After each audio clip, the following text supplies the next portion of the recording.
Web analytics. You already know a lot about your audience. Your website logs record information in mind-numbing detail about every request for information from your web servers, the Internet Protocol IP address of your visitors, which pages they viewed, how long they spend looking at your site, which browser software they are using, whether they have been to your site before. All of this information is analyzed by web analytics software. Web analytics packages have a wide range of capabilities and power. The simplest ones are glorified counters. High-end packages are very powerful but often require months of laborious and expensive customization to create the right set of live online reports for key people on your staff.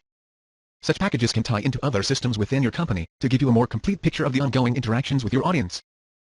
For example, many analytics systems connect directly to a company's customer relationship management (CRM) systems.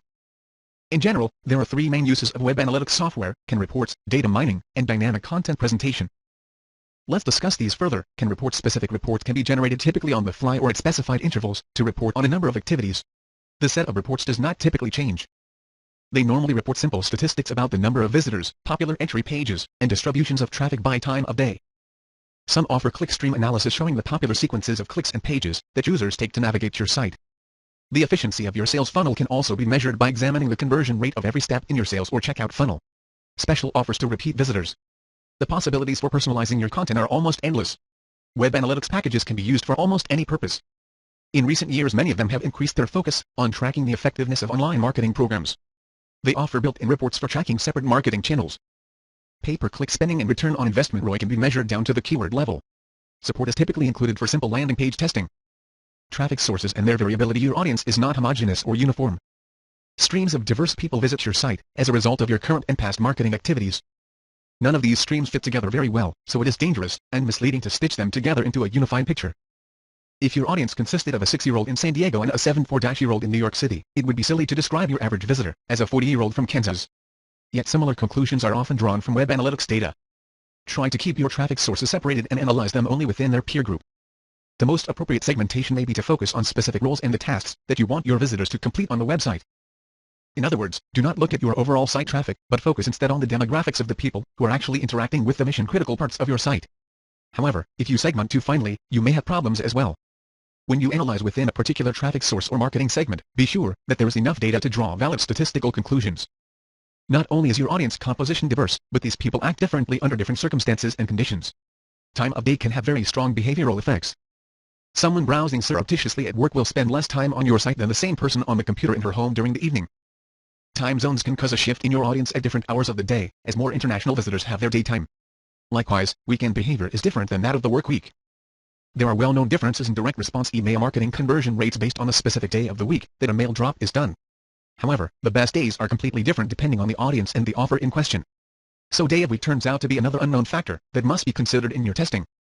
Such effects can be mitigated by running conversion tests in whole week units.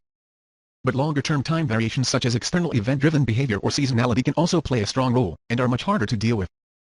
Data mining. Some systems have flexible reporting and scripting languages that allow you to construct your own specialized reports based on historical data. This supports open-ended discovery and ongoing questioning. Do our search engine visitors buy more often than our banner ad visitors? What is our repeat order rate within a 6-month window of an initial purchase? Dynamic content presentation. Many web analytics systems have begun to overlap with web content management systems and support the ability to change content on the fly. They encode business rules within your web pages that can change specific portions of your content based on the actions of a particular user. In addition to testing landing pages, you can also introduce upsells or cross-sells to your buyers, or display with 53 demographics and segmentation. For example, a flower website will do a hugely disproportionate business in the 2 to 3 weeks leading up to Mother's Day every year. As the actual event date approaches, the audience becomes segmented and changes. All of the planners in the group will have completed their transactions and secured the best prices and appropriate delivery dates. At the last minute, the less price-sensitive procrastinators will descend on the website and spend more money than they probably should in order to get express delivery. Seasonal trends are also seen in many discretionary spending consumer categories, with the fourth quarter accounting for a majority of the year's sales. But even companies, whose products have no natural seasonality, to speak of, may see slowdowns in the summer when many people are away on vacation and do not have the same access to the internet or at other times.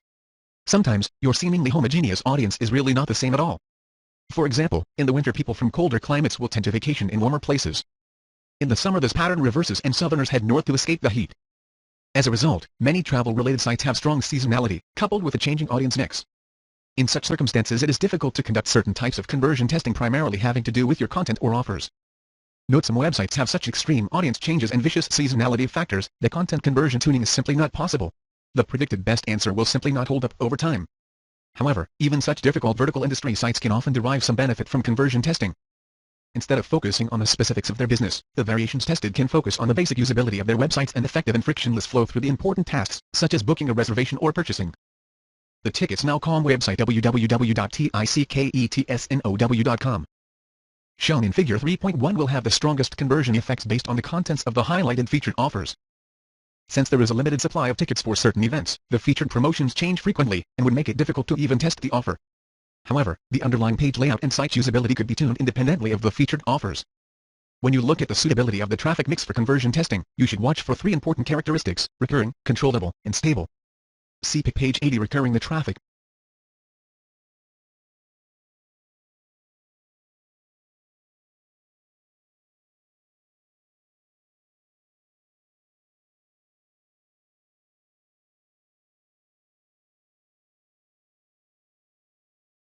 must come from a replenishable resource.